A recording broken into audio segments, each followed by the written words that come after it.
Gamma Haven Season 3 Act 1. 3 arcs for any character to get into and use that as a platform to roleplay as their character and take actions as their character to affect a story in only a way that their character can.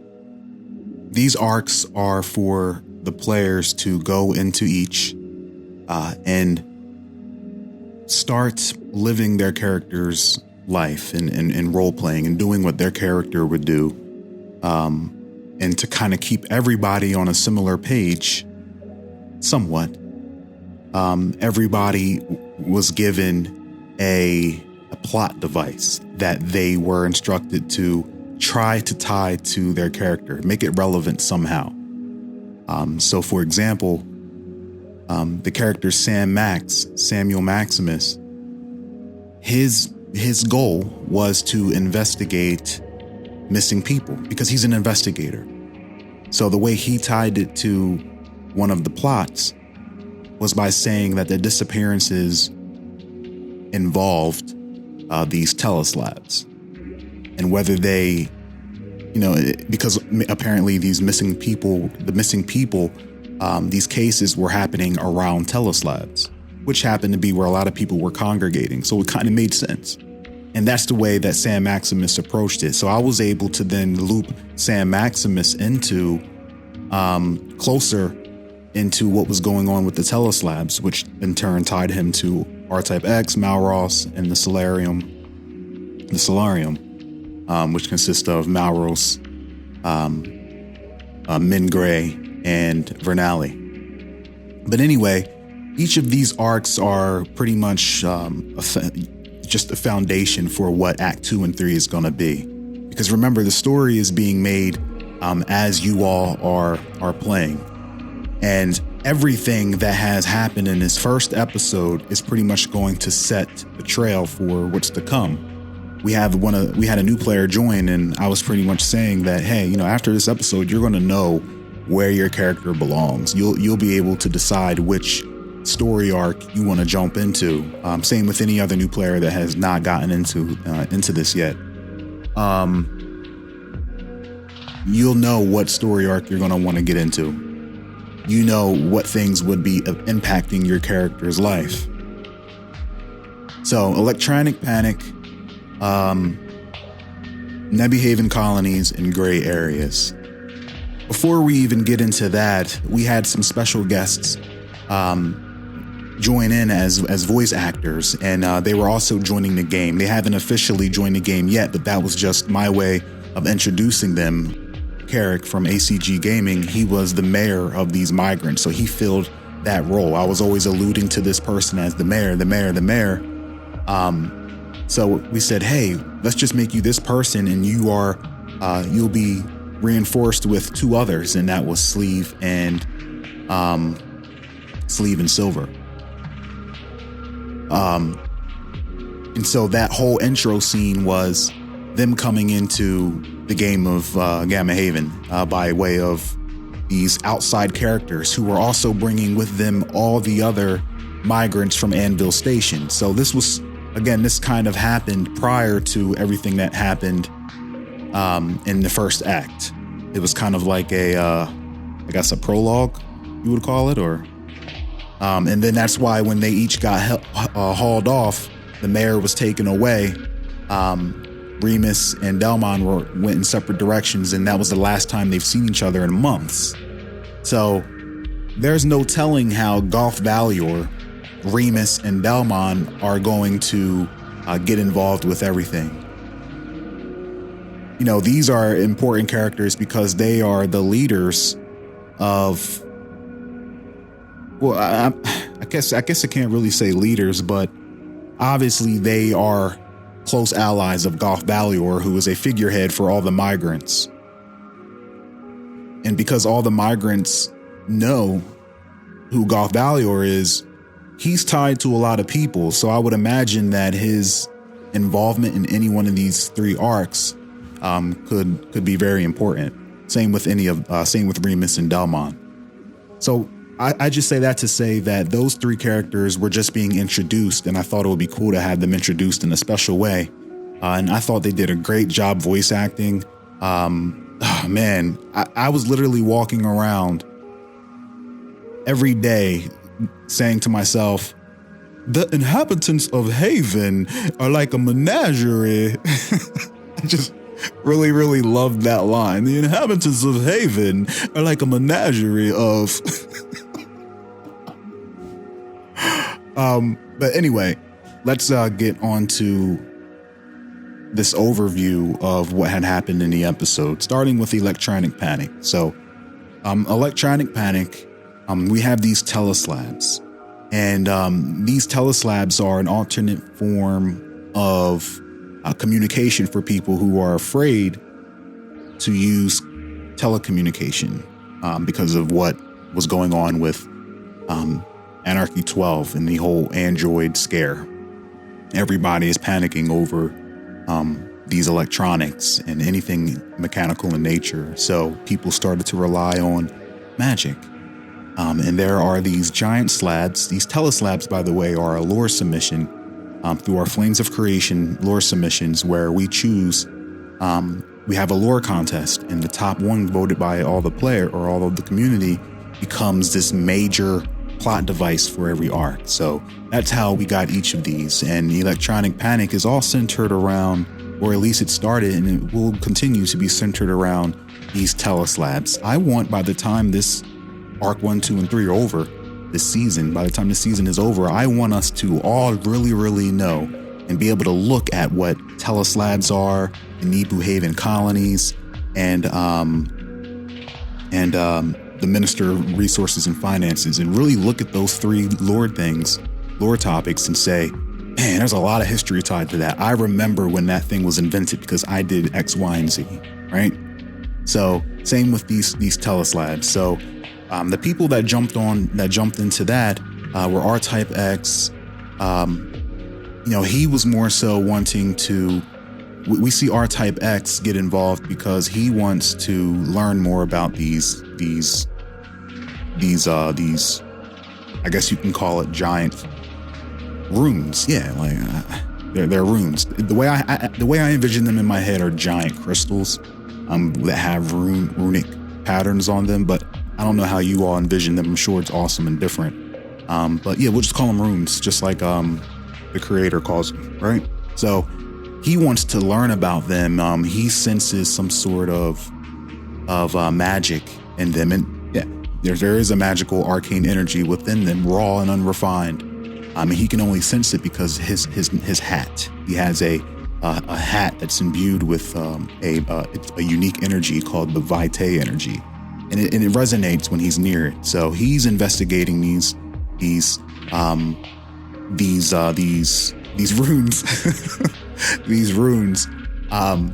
But who else is also investigating these? Malros, Mingray, and Vernali. More so Malros and Mingray.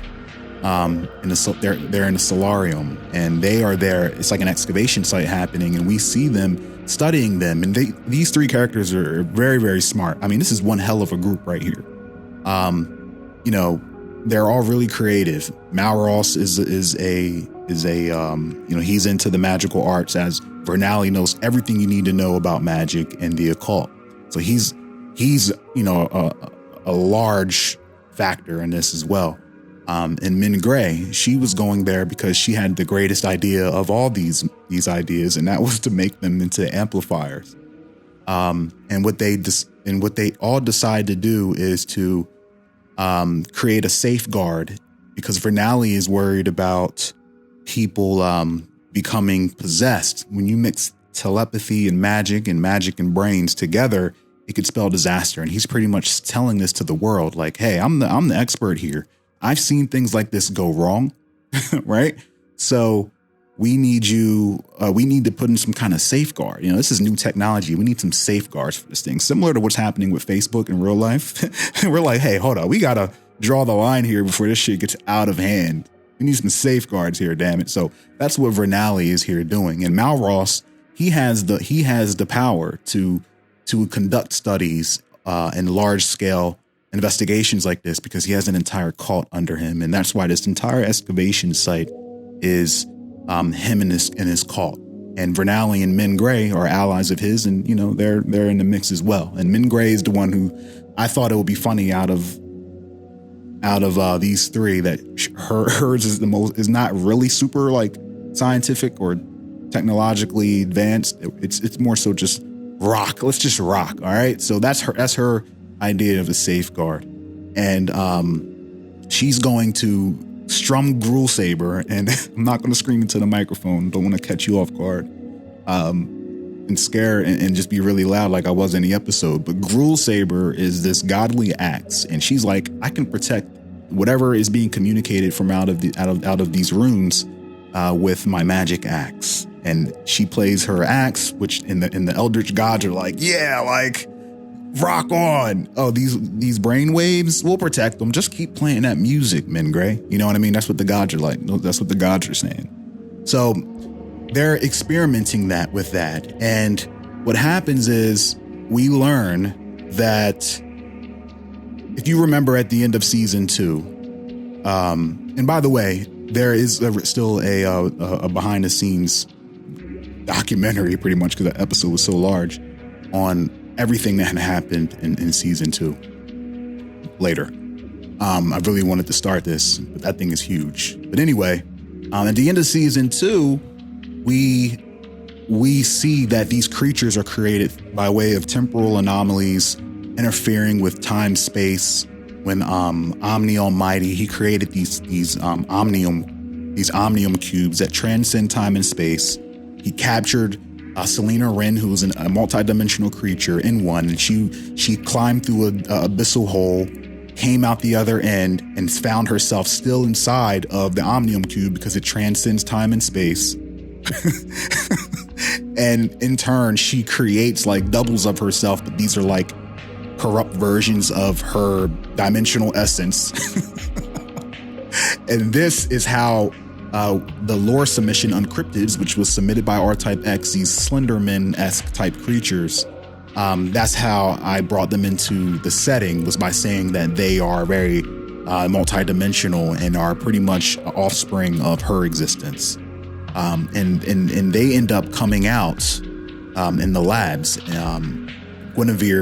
Ishul Guinevere's labs, through, because he was watching over Omni Almighty, and he was, that's when these cubes came about. But anyway, they are still here, and there was a lot of foreshadowing at the end of the second episode that spoke of their coming. And apparently these things are why R-Type X, he has a sword that he's never used, and it's very mysterious, and it's been kind of like a recurring thing with him. And he carries a sword and never used it. And at the end of the season 2, that thing starts glowing because it is responding to the existence of the Uncryptids. And the Uncryptids apparently are like kind of like if Raylagarians are a predator, the Uncryptids are alien. Okay, that's kind of what I was going here for. I really wanted to tie the Uncryptids to R-Type X and the Raylagarians since he created them. So I knew that I wanted the next season to be very, very. I wanted to have them in there somehow. So I was like, we're going to kick it off. We're going to make them the major enemy here. So, and they are for this. So if you're in this saga, we'll call it this movie, Electronic Panic, they are a major problem for people that are going to be in this arc. So have no fear. You have a Raylagarian here, right? So, Malros and R-Type X, they are sitting here talking about these runes. Meanwhile, Cervantes de Agueja is trying to steal them for the purpose of investigating, looking into them, and even maybe she threatens that she's even going to sell them. And she seems to be working with R-Type X because he took himself a chunk. Being very modest, he just took himself a little bit, and he was going to study it for himself. But Malros is like, hey, chill. And then so Min Gray, she's playing this music, and this music gets the attention of these Uncryptids that now are in our world, and they have been slowly hunting and preying on the people of Haven, which could be why there's these people that are missing. Or is it the cultists, or is it both? Likely, I'll let you decide. But Either way, Sam Maximus, one of his goals when he was playing the game, one of his goals that he submitted, like I said, was to investigate missing persons. So so Sam Maximus is involved now, and he comes upon one of these bodies that were killed by the Uncrypted, and he rewinds time with his ability and learns that the Uncrypted, he's on the path. He's really close to cracking this case. He discovers that it is the Uncrypteds because he's almost attacked by one at the excavation site. But R-Type X, Min, and Malros were able to, protect him. And so, these three are now discovering that, yes, we found a way to protect and secure the communication waves coming from these runes to stop people from being possessed from anything like that. But we also ended up calling these Uncrypteds, which were eventually going to be a problem, but now we kind of just expedited that problem because now they're all coming to this one spot. And on a final note for them, you can just say that now Uncrypteds are close by causing problems, and that is going to be an issue for everyone. The next episode doesn't have to start with you all fighting these Uncrypteds. I left that off just by saying that they're all around you, just to show you that, because they're multidimensional creatures, they can just disappear and come and go. Are these ones going to do that? Who knows? Depends. So that's what's going on with the electronic panic. Now, we also are introduced to an issue that's happening as a byproduct of the Tellus labs.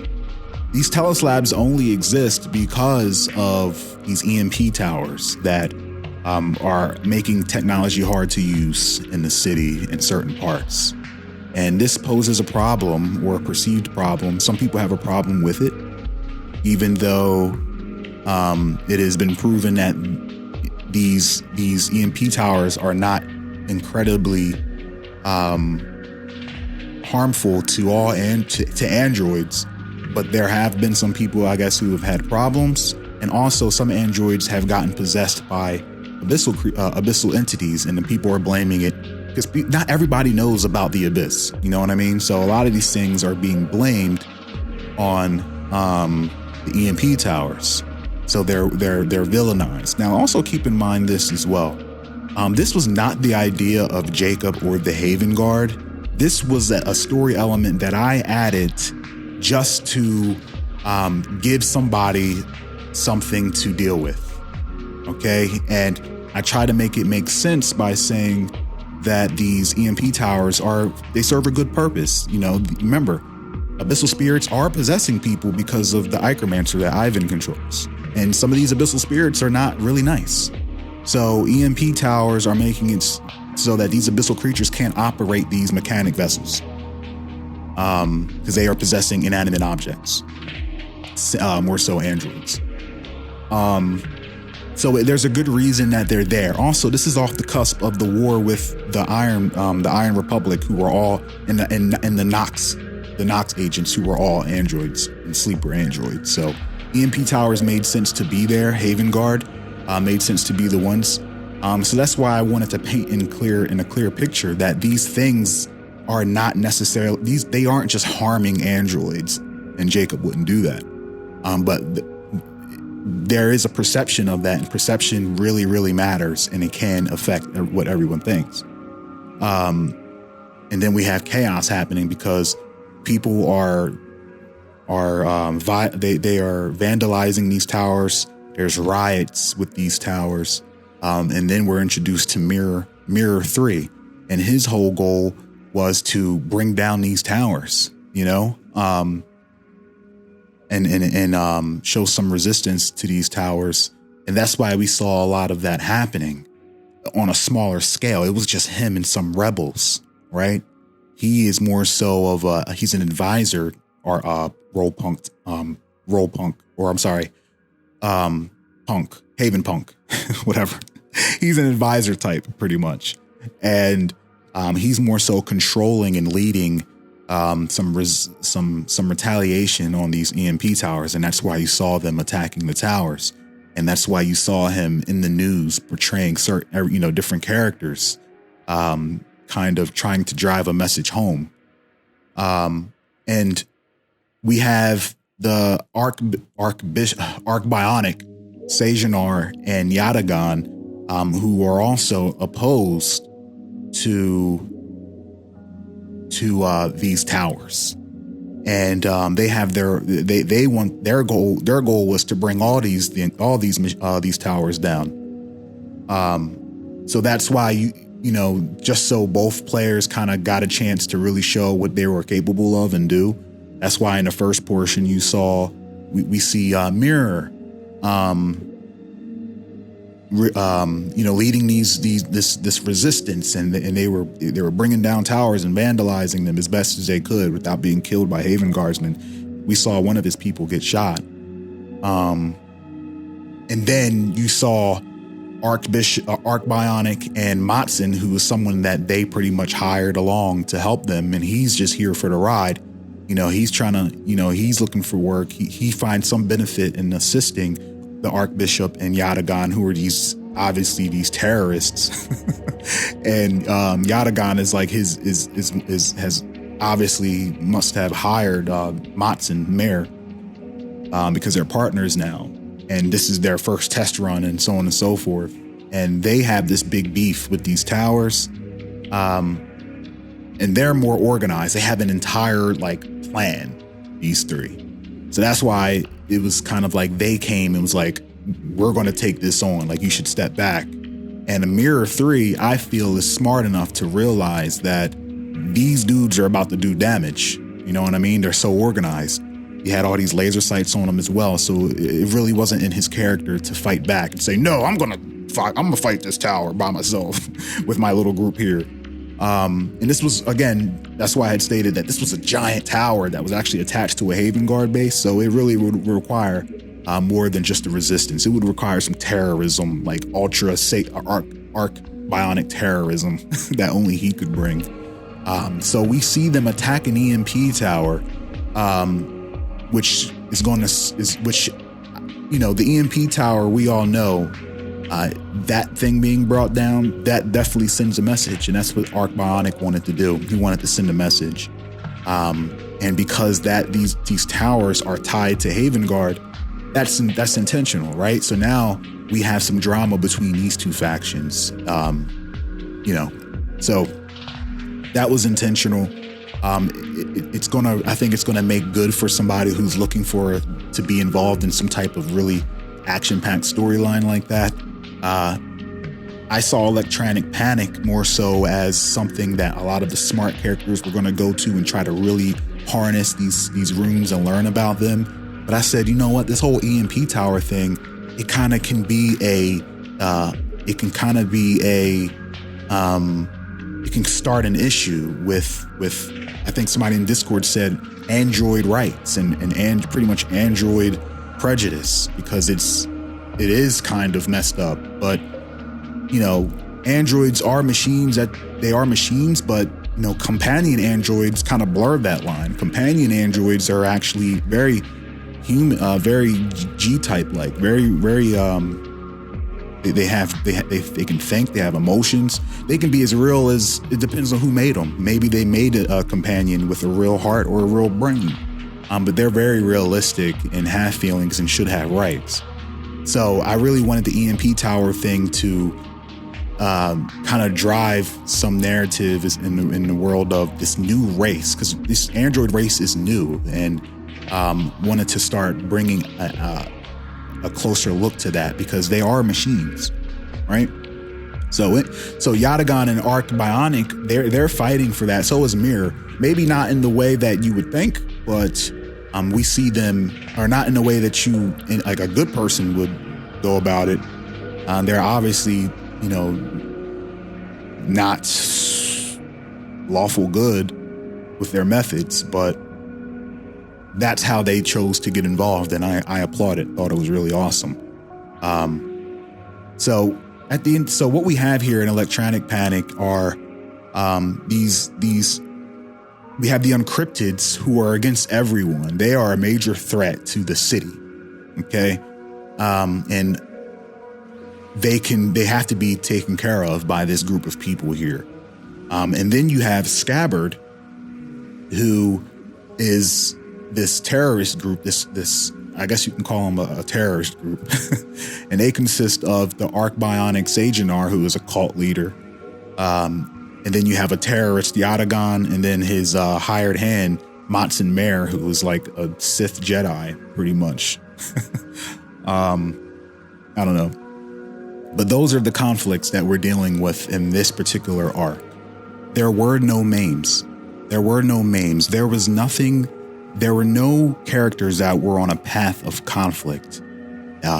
Mirror 3 and the Scabbard group, theoretically, they weren't. No, I can't even say theoretically. They both had the same goal, and Mirror 3 is not going to, fight over who's going to accomplish a goal that you know what I mean. So there was no one had to get maimed, and Johnny Sniff and and the guards that were in there, they got maimed. But those are just NPCs, and that was really just to show how cool Yatagan and Matson Mare were. And that's why they were able to achieve their goals, easy, because there was no conflict, there was nothing standing in their way. Not even maybe a little bit of NPC pressure, but I don't even roll you against that, because I didn't feel that there would be anything in that tower that could have posed any kind of threat to the point where I feel like I should be rolling dice.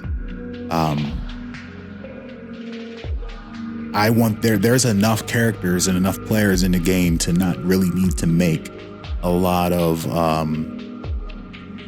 powerful enemies there just to take on a particular person, and like to the point where I'm rolling dice. So then we have the Nebihaven colonies, and this was an interesting one because this is pretty much a opportunity for characters to go into a new world that is not established and then start to really build from the ground up. So we also this was an option for some of the migrant players to come here and jump ship before Governor Goth Valier and his group landed. They were going to decide to land here and start a new life. And of course, the Wanderers, right? The Wanderers, Nomad, Kuth, and Morris, of course they come, and they pretty much, because they are all about exploring, I made it so that they were pretty much leading this group that wanted to jump off sooner and not land in the city. And they are pretty much, there may have been a small misunderstanding with the prompt for this particular story arc, because I saw some people were saying, we are going to meet the colonists that are here and be a boon to them and help them and unite. But there were no colonists there. They have gone missing. People have been trying to come here and colonize, but have been going missing. And I bring that up because that's a major, that's going to be an important thing. So Nomad, Kuth, and Morris are helping the colonists. Now that the colonists ended up being the people coming over from Haven to this pretty much this next wave of colonists. And this next wave of colonists wasn't any, normal group of colonists. These groups of colonists ended up being led by these leaders, Shaman Onric, John Quill Sage, and Ica. And I don't want to mispronounce Ica's whole name, but we'll call her Ica 2, Ica number 2. And these Ica, John, and Onric are these people, and their actions were to pretty much lead and help these people start a new life over here in Haven. And Onric, Shaman Onric, he wanted to give the Callidians a place to live because they're treated badly in Haven. They're underground. And that's why they're so savage and hostile. If they can come over here into the Nebi Haven colonies, gives them a second lease on life, and they can live. And then you have John Quill, the honorable John Sage Quill, who is a very prominent leader. He kind of reminds me of, not going to go there, but he is a very prominent leader. And there are people, there are Nebunese people, Nebi people that are native to Haven City. And then there are the ones that stayed in Nebu.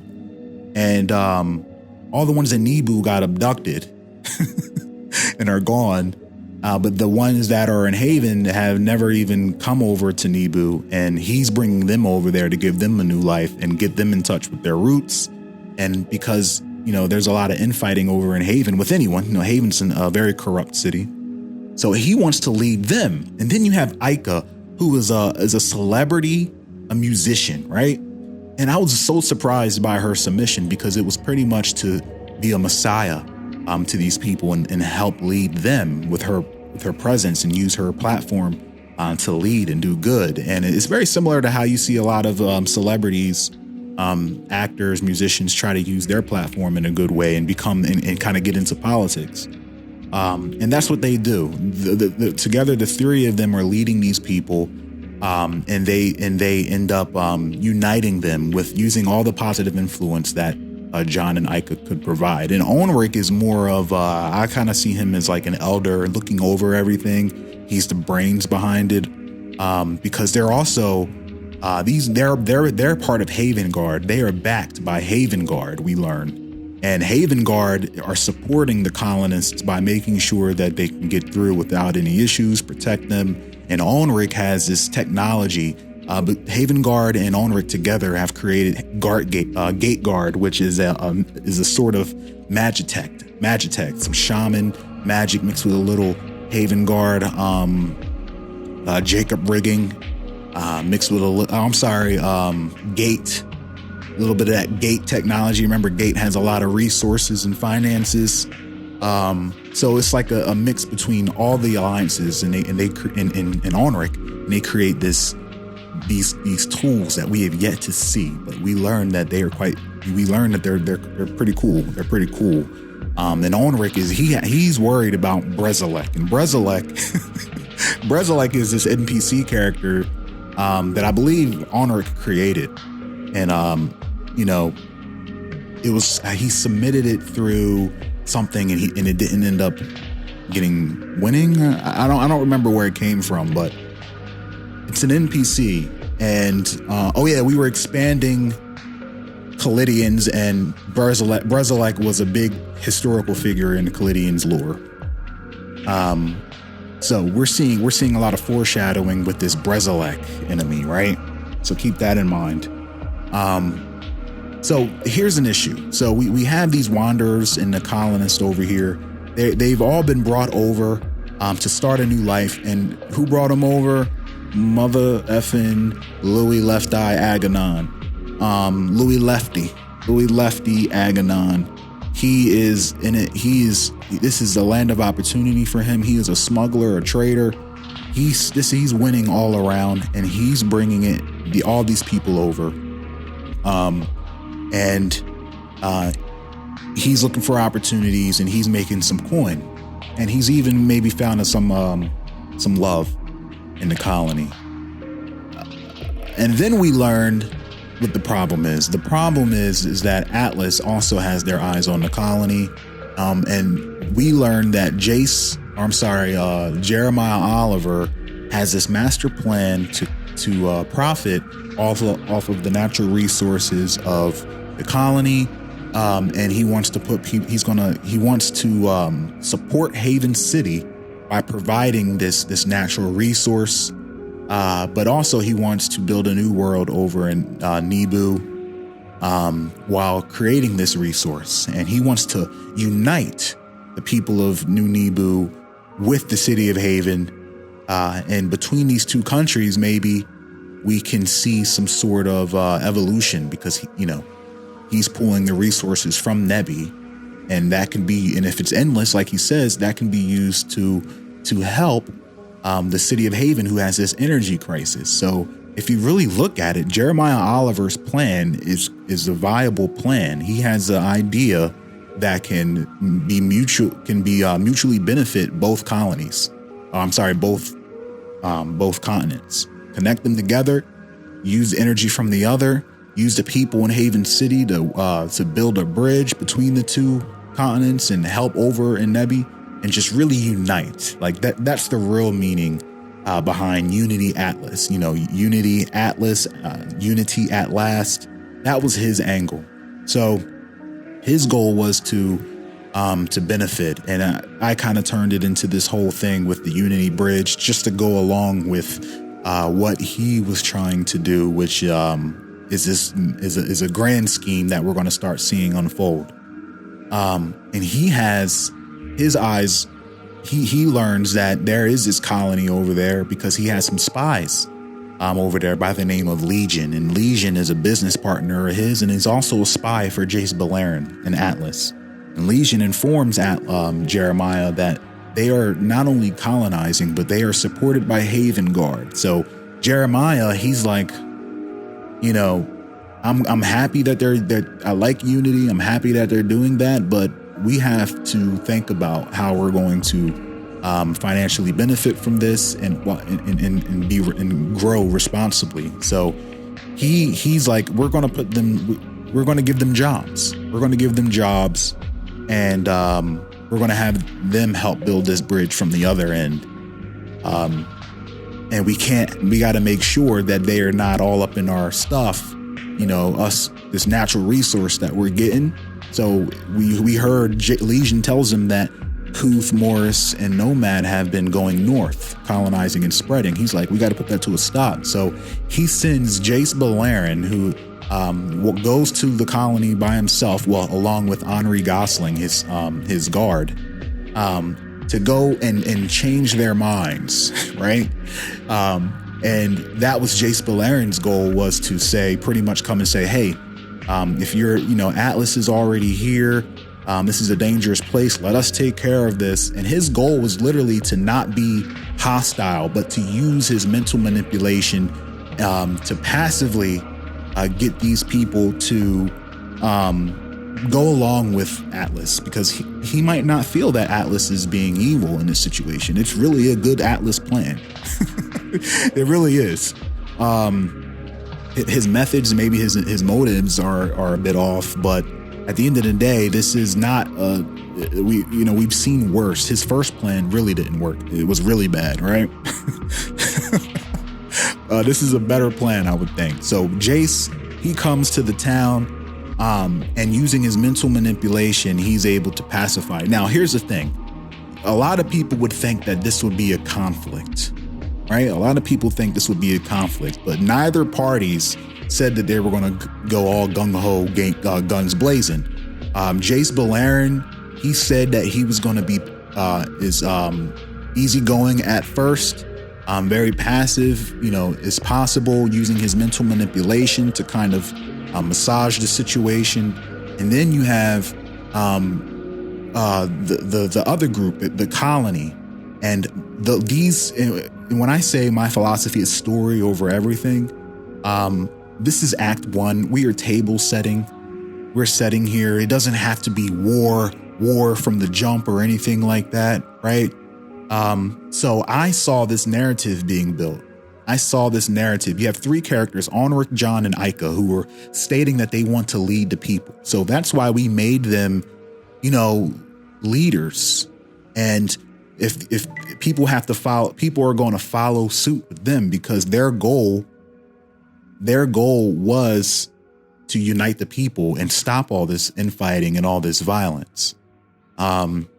So with Onric, John, and Ica, whatever they say, the people are going to follow, right? And yeah, Nomad, Kuth, and Morris are involved. They are the people as well. But none of them have any kind of personality or had any actions that said that they would undercut or override or just really be chaotic about the situation. They all seemed like they were, what I was getting in their feelings that I asked for was that they wanted to really build and help, right? So when you have John who wants to make sure, who was very outspoken in his submission that he wants to unite people and try to find a way that was less violent as possible. That's why he went along with it, but his mind was manipulated. You know what I mean? But he saw realities using his ability to different realities, and he saw that this was the least violent one going into this when they arrived. Because one of the ways was when Anka got her head knocked off. So he looked at different realities, and he said, "No, I'm going to take this. I'm going to take care of this. I'm going to, try to work things out and be as diplomatic as possible." Did he know? Could he have foreseen that Jace Beleren could read minds? No, you can't see stuff like that. No matter how far in the future you can look, all you can see is Ica getting her head knocked the hell off. So he goes in and he's like, "Hey, let's talk about this," and that's when the manipulation starts. But because this was Act 1, and because the colony was really, really passive, and even Louis Lefty, and we'll get to him, was stating that he wanted to try to be diplomatic at first if possible. That's why I went the direction of having them come and be this first encounter, this first impression. And that's why when Jace Beleren was getting ready to manipulate John even further by saying that y'all work for us and all this stuff, about this being their land. And remember, John was like, and as far as that goes, we need to really talk about that, because all of us leaders aren't even here right now. Onric was not there at that point. So before we start talking about who owns what, we need to revisit that with Onric. And John gets ready to manipulate him further until Jeremiah was like, whoa, we'll rock with this for now. At the end of the day, we just want people to work on this bridge, and we want to make sure that they understand that we're here and we're colonizing this shit. So I more so saw it as just another tribe coming and meeting this tribe, but it's one of those meetings where it's like, this is going to be a problem later. You know what I mean? And then they all go back, but they go back with the takeaway that we told them that there's this to be, we're here. This is our land. And the other group's like, "Oh yeah, it's your land. Okay, well, all right." And you know what I mean? But it was more diplomatic, in a more diplomatic way, with a little bit of mental manipulation there. So going forward, now that we know where both parties stand, a lot of the characters in the colony went there not expecting, a threat or major, like a really hostile force. And a really hostile force didn't come. A force came that had some conflicting future goals, but nothing that was y'all weren't doing anything directly conflicting with what Jace Beleren and J.O. was going for. They just wanted Jace Beleren to go and say, "Hey, we're here, and you should recognize that." But in the future, now that everybody's aware of their stance on the situation, I would imagine that your submission might look a lot different as far as your actions and what your goals are, and what you plan to do to threats. Immediate threats, you know what I mean? But I really didn't see Jace Beleren as an immediate threat, more so somebody coming to be diplomatic and massage your minds a little bit while being diplomatic. There wasn't any. Now, not to say that it couldn't have gone that way, but John is too diplomatic himself for things to go in a direction that would hurt the entire colony. You know what I mean? They just got there, and we don't know who these two dudes are or where they're from. So it would make more sense to be as diplomatic as possible, and then maybe revisit things later when all the leaders are together. So then we see Jace again. I mean, not Jace, Jeremiah. He is met by some mysterious people, and we then see Dravko Mas, who brings him a mysterious box that has some things in there that Jace seems to be very happy about. And you know how you know that you can make actions, and whatever's going on with this box, it was omitted, and we don't know what's in the box, right? But Jeremiah knows what's in the box. Dravko doesn't even know what's in the box. Dravko is just on a mission because he is is Dravko a mercenary? I don't remember, but he's getting paid, and Dravko is like, hey, you're going to need some protection. So doing what Dravko does, he's able to kind of get a nice little piece of the pie here, in a way that he can appreciate, and J.O. has what he wants, and there's a little partnership there, even a little handshake. Now, I told Jeremiah, yes, you shook his hand, he's under your command, but I look at it as a plot device. You know what I mean? Is Dravko really going to decide to break your neck? Maybe, and if he rolls his dice, and he wins the roll, things are going to turn out the way he wants, whether you shook his hand or not. And if you win the roll, that's going to be an easy little scene for me to write because of what your command can do. But don't look at it as it's over for Drav. Like, no, I mean, your character's very diplomatic. You're not a savage, and at the end of the day, it comes down to the dice as well, right? And of course, my judgment. So Dravko Mas gets his little piece of the pie, shakes Jeremiah's hand, which I think is a nice even deal.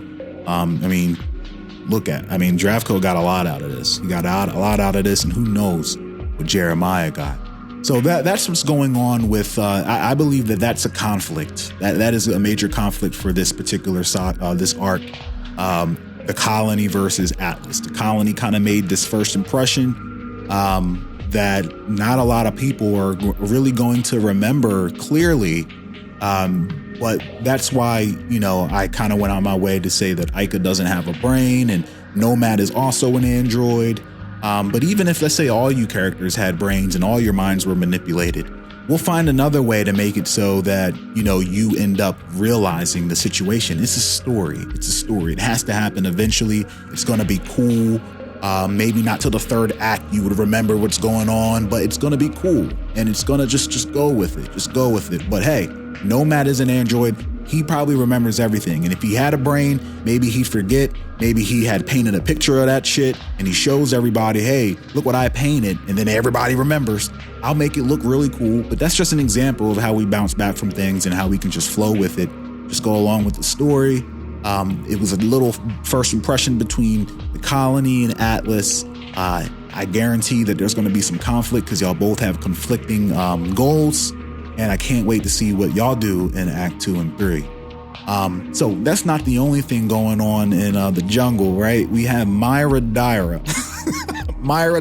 who is up to her shenanigans. We see a little scene of her. Again, always rogue, right? We don't know what she's up to, but she has a partner named Kurazia, who is fashioning up some poisons using her Rage Mist. Her Rage Mist is not a poison. It has effects on you.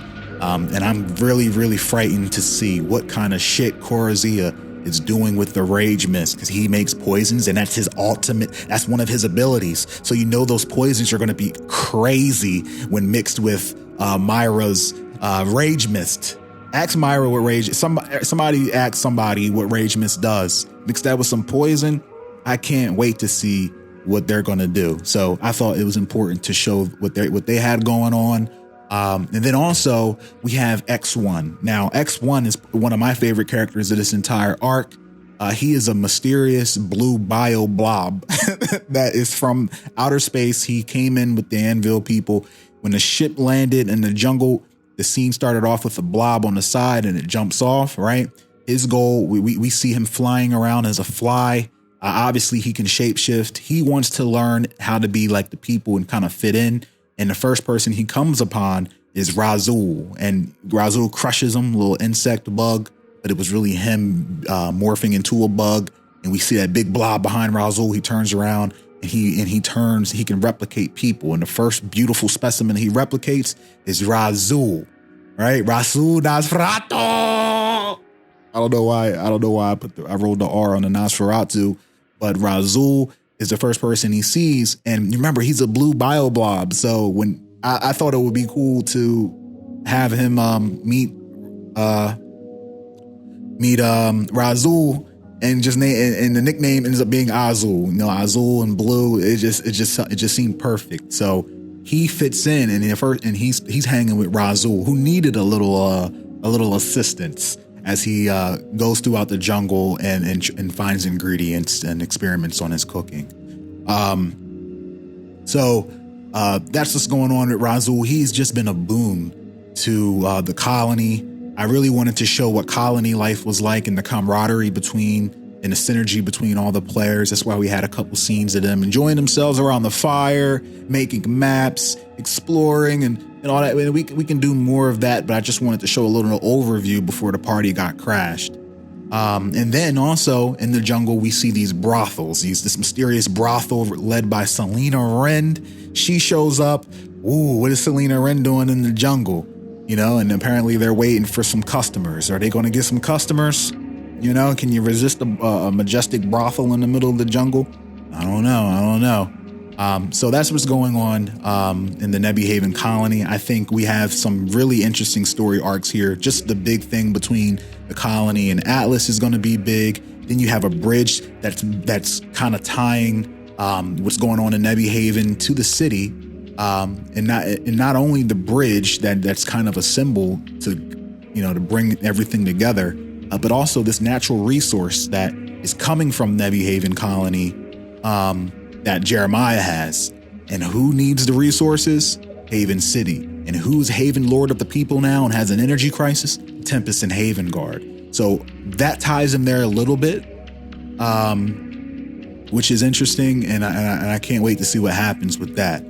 Now remember, Louis Louis, he ran into someone, and this particular someone is Klaus Huron, who was an assassin who his particular goal was to take out anybody, as a message, to take out anybody who was profiting off of the Nebby Haven colony and colonizing and here in general. Pretty much taking business away. So he specifically stated anyone that's making money doing business of the sort, trading, smuggling, whatever. And the only person that was doing that was Louis Lefty. And that's why there was so much emphasis on the connections that he was making, because he was getting busy. And Klaus Horon wanted to particularly go after him. Now that is a hard and direct conflict.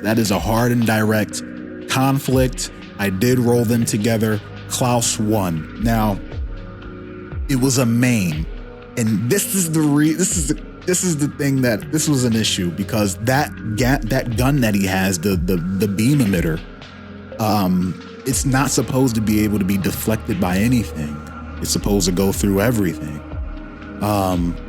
So, with that said, when Klaus comes up here and he sees that this dude is making all this money, he was able to look at his all the money he made, and remember that part, he saw this being sold and that was gonna be sold, and that was all the justification. That's all he needed to know, that this is the guy that has to go down. And Louis, in his submission, he stated that he would try to work things out, be diplomatic as possible. Even his a line that he wanted to be said inside of the story was, "Hey, let's work this out." But Klaus was straight, direct. He had a lot going for him. I gave him a lot of bonuses just for having the drop on him, having the information, and being the assassin going after a person who wasn't expecting it. So a lot of the odds was in the favor of Klaus, which is why he won. Now, I wanted to use the beam emitter because Klaus is an assassin. He's there to kill. He's really trying to kill this person. So it wouldn't make sense for him to use any other gun but the emitter, because he knows that emitter is going to body this person. But what he doesn't know about Louis Lefty is that he's not an average person, right? He is a G-type, and he knows how to use his abilities. Well, he has a pet ferret that gives him telekinetic powers. So I originally had it so that, you know, he was going to get knocked off the thing, and it turns out that the shield, the ferret, was protecting him, and that's why, you know, it didn't go through him. But then I read further that that beam emitter goes through everything. But again, you notice that the ferret was gone. He couldn't find the ferret, and the ferret, when it's with Louis, it gives him some telekinetic power. So we can assume that Louis is going to be okay. But yeah, he's hurt, and I thought that, okay, this person lost a role. That if this happened somewhere too close, then it would be an all-out war. So because this was an assassination, it was going to have it happen with Louis waking up in bed somewhere off in the distance while they're all being manipulated by, while the other people are tied up with Jace Beleren. That's why I remember when Louis got up, he looked down at the colony with his binoculars and saw there was a gathering taking place. That's because Jace Beleren was over there doing his thing. So this happened often in the distance. Hell, you can assume that Nomad probably went and saved him. I mean, I feel like Nomad is going to be a big piece here because he saw everything, he remembers everything, he can teleport. But anyway, yeah, Louis, he's been maimed. That is maim number 1. You have to be maimed 3 times in a season, act 1, 2, and 3, to be killed. I think that this will help people remember what happened and kind of connect them to what happened. I think that it will drive some characters who do not like to see innocent people get hurt. And I think it'll give Louis a chance to really have a nice little comeback story. Again, it's a give and take story over everything. Everything's not always going to go your way. I just hope that everybody who can go along with it, whether you win or lose, and just try to have fun and take advantage of the situations when you're down. So then we have, those, as far as conflicts go, we have the colony versus Atlas. Then we have that strange brothel in the jungle, led by Selena. I think that might be a conflict. We don't know yet, but you know, if everybody knows Selena, you know it can't be too good, right? She's crazy. And then you have Onric, who's worrying about this Brezalite character, and everybody's really downplaying it, right? They're downplaying it. Hey, we have the fucking Haven Guard. We have your magic shamanistic, what is it called? It escapes me right now, but that technology with the shaman magic and the technology, we're gonna be fine. Like this Khalidian warlord Brezalite, like, get him out of here. We're gonna dirt him. And Onric's like, I hear you, but I know Brezalite. So that could be a potential conflict, but we don't know. Nothing has been substantiated yet. Gray areas. Gray areas is a really important, arc because it involves Haven City and its future. Okay, and we immediately learned that the minister, initially going in, you're like, remember I said this person, either what this minister is doing either negatively impacts you or positively impacts you. I didn't go into how it does it, what it does. I wanted that to be up to y'all, and so you can tie yourself to him in any way you want it. A lot of people interpret it as this person was pretty much on some old like they're misusing their power, they're being unfair, and in certain contexts and perspectives, absolutely he was. But I kind of let y'all shape that by leaving some things really vague. And what we learn about is that this minister person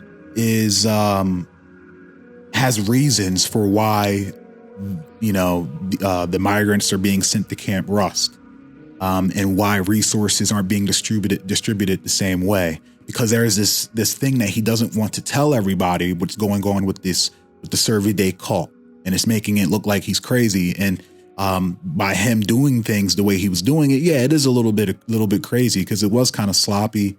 But his justification was that he can't let people know the real problem because the Survey will kill him. And eventually they did. We end up seeing him murdered in the end once he stepped down, and Tempest took his place because he knows a lot about what's going on.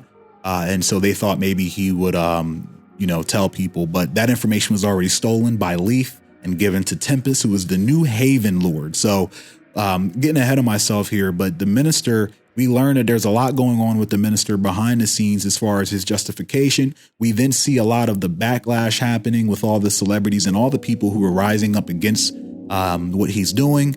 And then Syrian Arclight, Professor Syrian Arclight, his goal was to earn the trust of the minister and become his advisor to help Gate achieve their goal. So instead of having this whole thing with Syrian trying to gain the trust, let's start off the story with he's already his advisor, and he already did all the legwork, and he's already in the chambers, and we're seeing the trust and camaraderie between Syrian and the minister, and we see that the Syrian is having an effect on the minister, but the minister then Syrian learns the minister's, justifications, and the minister is already too set in his ways until Syrian has to really start using his power of influence to get things going. We then learn that Camp Rust is there's a rebellion taking place in Camp Rust, the Manticore Rebellion to be exact, which is a rally call, which is a movement created by Jacob. And Jacob, he's not playing, man. He wants this dude out of here. And people start rallying in Camp Rust. But that doesn't really start to get going until Rezanok, who is literally the first migrant and the first person that's not from this planet to be on this planet. He comes to Camp Rust intentionally to get thrown in because he wants to lead these people out of here. He knows what it's like to not be from here, and he has a problem with it. At least that's what it seems. And he comes and they scan him. They see that his DNA isn't from there. And little do they know that he's always been on this planet even before. Anyway, they throw him in there, and that triggers him leading a rebellion to break out of Camp Rust. And he's aided by, the likes of Ara. He has support. And the reason people are even energized and willing to even break out of Camp Rust along with Rezanok, what kept these people healthy for so long and not too destroyed by the conditions was the support coming from Marshall Mesa, his words, his his Mesa Marts, and then also the great candy coming from the candy wizard, Dizzy Wizard himself. They lent their support by way of their products and their little collaboration of supporting the message. And that led them to lasting long enough for Rezanok, a savior, to come and help these people out of Camp Rust by way of the Manticore Rebellion on the wings of the Phoenix.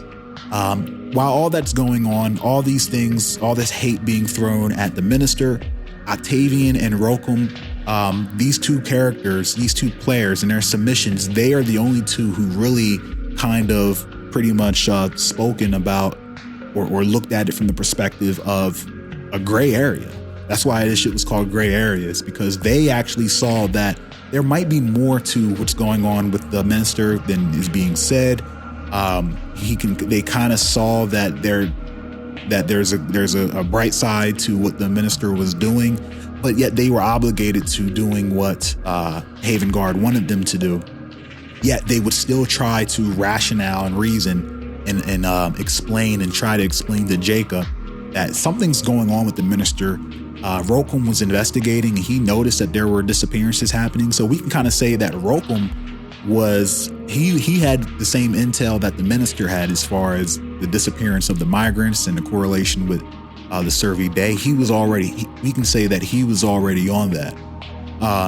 And they were there to kind of play that role to say, hey, Jacob, like there's something going on here. And Jacob's like, look, we won. Let's just not look too far into this. We got him out of there. Tempest is the fucking Haven Lord. Like, let's celebrate. And then we see Oblivion. Now, Oblivion is this new character that is some kind of byproduct, some kind of strange experiment called alluded to being the Harbinger, as stated by one of the Survey Day cultists. She escapes, right? And she's a pale white little girl that looks crazy. Like she mutates, and she doesn't even have eyeballs. She looks crazy. She escapes. And throughout the episode, you see her escaping, and her entire goal is to get to Tempest, because Tempest is that beacon of hope. Haven Guard, and more so Tempest and the Gate Center, is that family, that end goal of hers. She escapes, and Octavian and Roquem and Jacob, they hear her being attacked.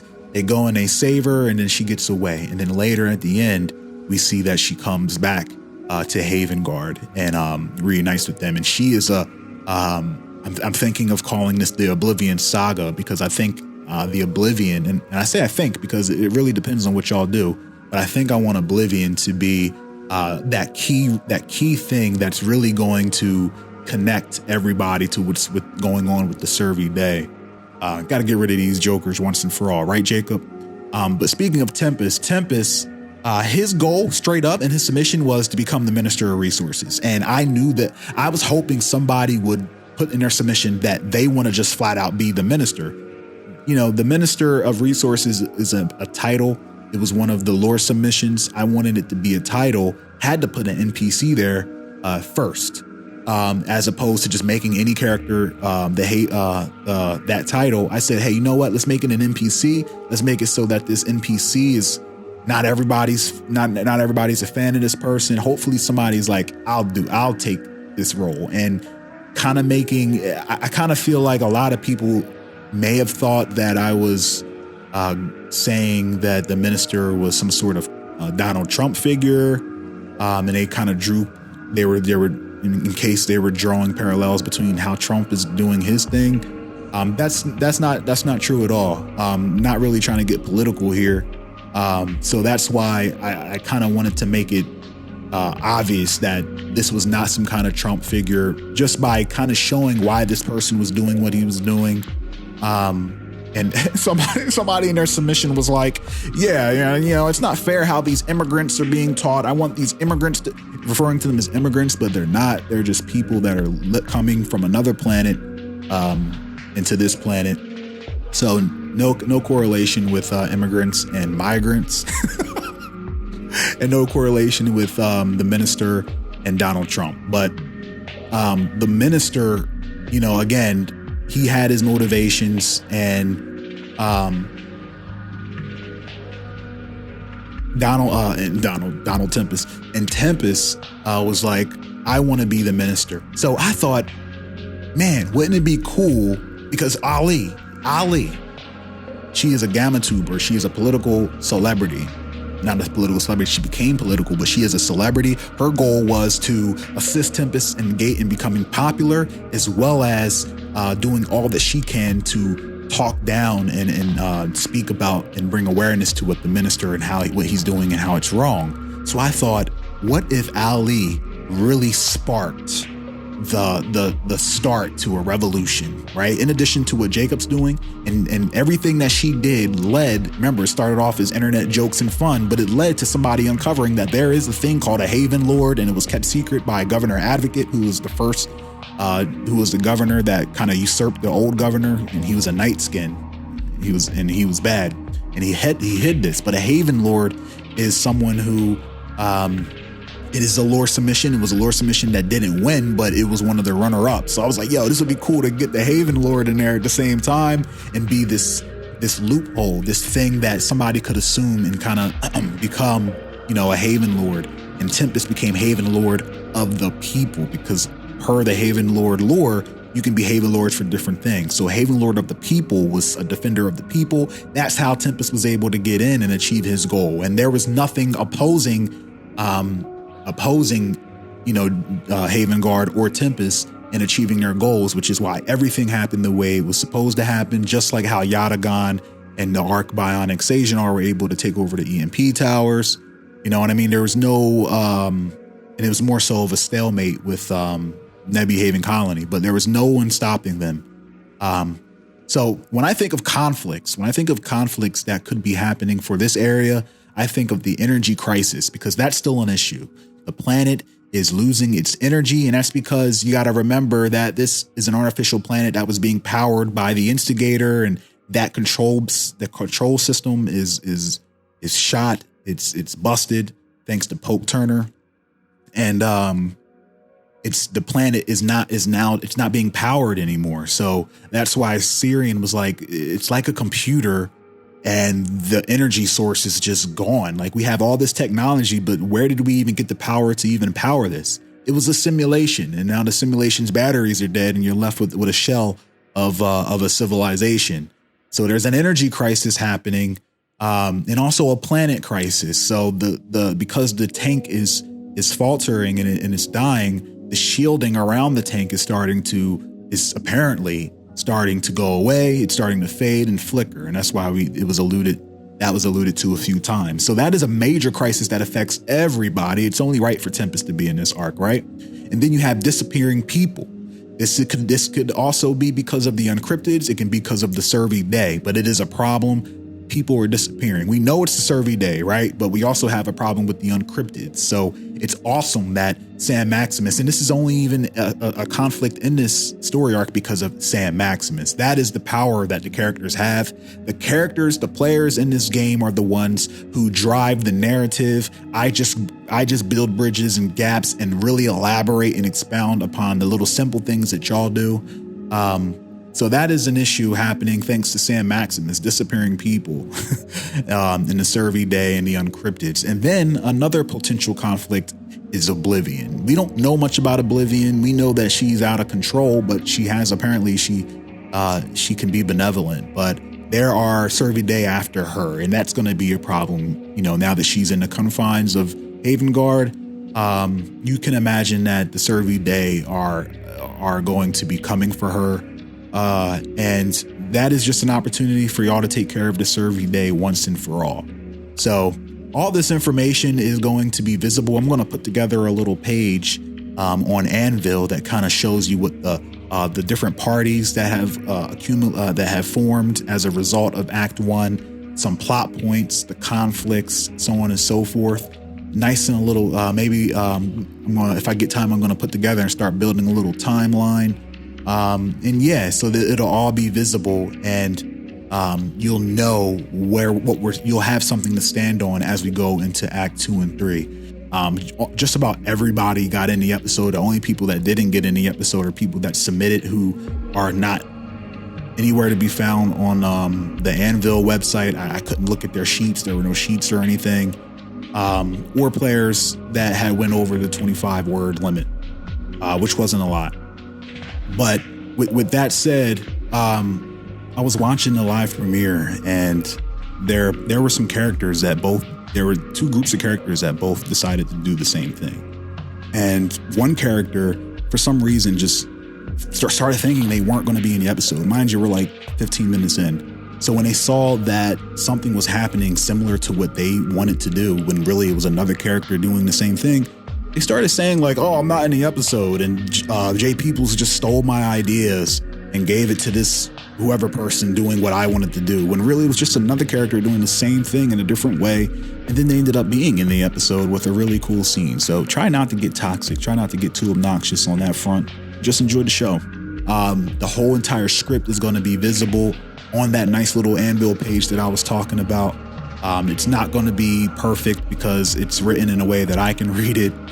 And there might even be some errors and little notes in there as well, but that's kind of cool, right?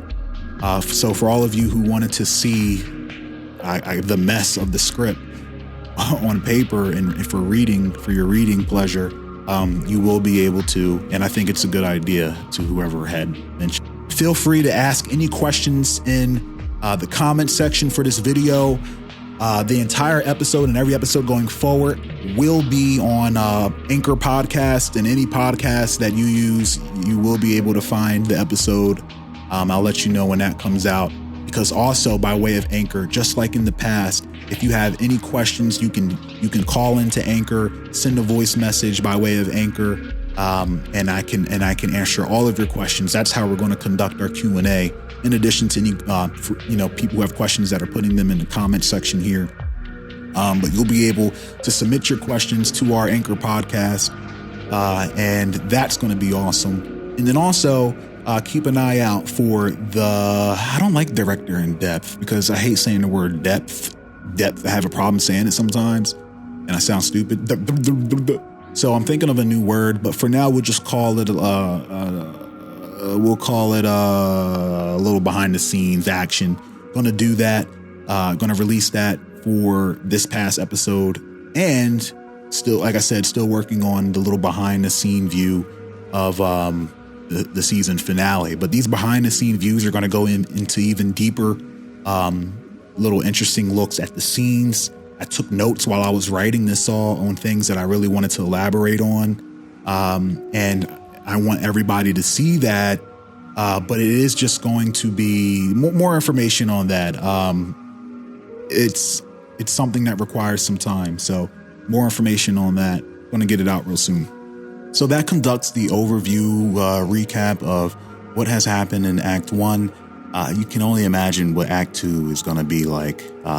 Or can you? Because once we introduce the 3 lore topics by way of Flames of Creation, anything could play out anyway. And though I would like to think it's going to go one direction, I've seen things take a vast turn. But I think everybody did a really cool job. I like everybody's actions. They were very in character. And no matter whether you were in it for 1 minute to a half hour, I hope that you enjoyed the show. You all share the setting, and everything that's happening in the world should be important to your character.